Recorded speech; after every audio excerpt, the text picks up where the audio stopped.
ഗുരുതരമായ ലൈംഗിക ആരോപണങ്ങൾ നേരിടുന്ന രാഹുൽ മാങ്കൂട്ടത്തിൽ MLA കോൺഗ്രസ് സസ്പെൻഡ് ചെയ്തപ്പോൾ അതിൻ്റെ സമ്മർദ്ദം CPMിലേക്കും എത്തുന്നുണ്ട്. CPM MLAമാർക്കെതിരെ ആരോപണങ്ങൾ ഉയർന്നപ്പോഴൊന്നും ഇത്രയും കടുപ്പത്തിൽ ഒരു നടപടി പാർട്ടി സ്വീകരിച്ചിരുന്നില്ല.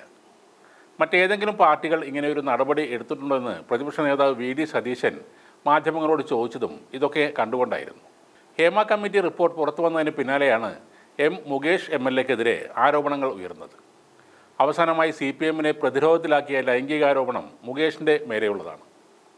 മുകേഷിനെതിരെ കേസും അറസ്റ്റുമൊക്കെ ഉണ്ടാവുകയും CPI നേതാക്കൾ രൂക്ഷമായ വിമർശനം ഉന്നയിക്കുകയുമൊക്കെ ചെയ്തെങ്കിലും CPM നടപടിയൊന്നും എടുത്തിരുന്നില്ല. രാജിവെച്ച ശേഷം ആരോപണം തെറ്റാണെന്ന് തെളിഞ്ഞാൽ MLA പദവിയിൽ തിരിച്ചെത്തിക്കാനുള്ള അവസരം ഇല്ലെന്നായിരുന്നു ഇതിനെ ന്യായീകരിച്ചുകൊണ്ട് CPM സംസ്ഥാന സെക്രട്ടറി MV ഗോവിന്ദൻ പറഞ്ഞത്.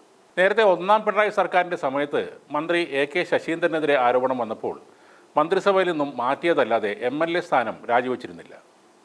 പിന്നീട് അദ്ദേഹം മന്ത്രിയാവുകയും ചെയ്തു.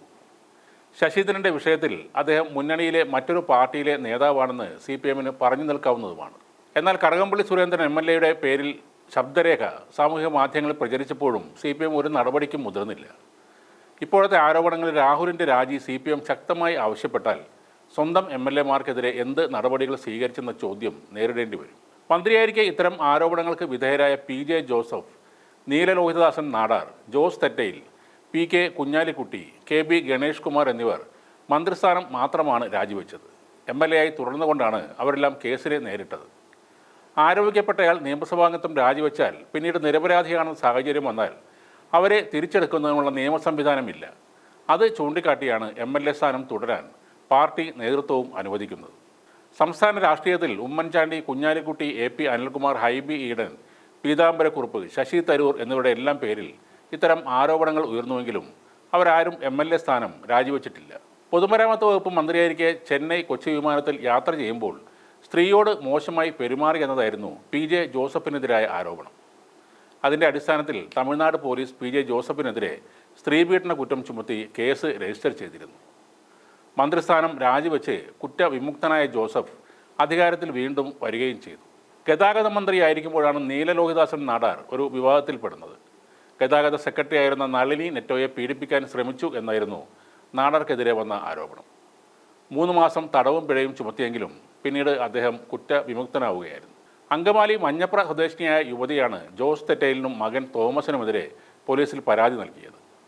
മകനെ കൊണ്ട് വിവാഹം ചെയ്യിക്കാമെന്ന് വാഗ്ദാനം നൽകിയാണ് ജോസ് തെറ്റയിൽ തന്നെ ലൈംഗികമായി പീഡിപ്പിച്ചതെന്നും അതിനെ സാധൂകരിക്കുന്ന തെളിവുകൾ തൻ്റെ പക്കലുണ്ടെന്നും യുവതി നൽകിയ പരാതിയിൽ പറഞ്ഞിരുന്നു. സ്ത്രീ വിഷയം തന്നെയാണ് മന്ത്രി ശശീന്ദ്രനെയും കുടുക്കിയത്.